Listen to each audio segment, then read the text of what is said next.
I think the emotion for this book actually came from the fact that I am a child of the 50s and I remember the polio epidemics. And what I remember from that is one, how devastating and that pandemic or that yearly epidemic was, how much it affected my mother. You know, we were not allowed to go to, swim in a public pool. Me and my two first cousins would swim in these little plastic pools in the back. And so Jonas Salk made a polio vaccine, and he made it by taking the virus, growing it up, purifying it, and inactivating it with a chemical. So you were inoculated with whole killed polio virus.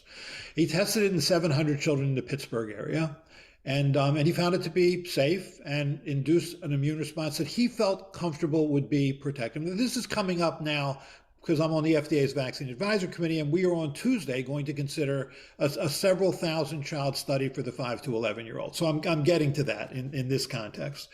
And so he didn't want to, he was happy. He said, this is it, I've got it. Tells his wife, Donna, Eureka, I've got it.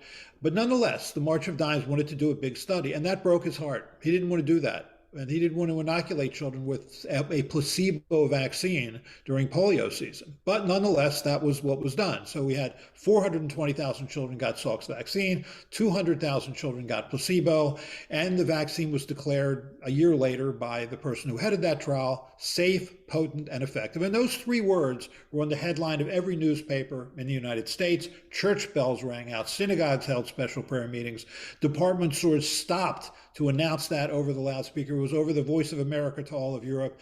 At last, polio can be conquered.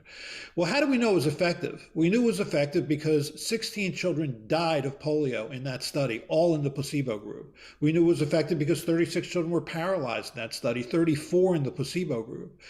I mean, those were first and second graders in the 1950s. I was a first and second grader in the 1950s. But for the flip of a coin, those children could have lived long, fulfilling lives, but didn't. And I think that's something we don't ever realize, which is the human price that is invariably paid for knowledge. And it's coming up now with regard to these vaccines that we're going to be considering next Tuesday for the 5 to 11-year-olds.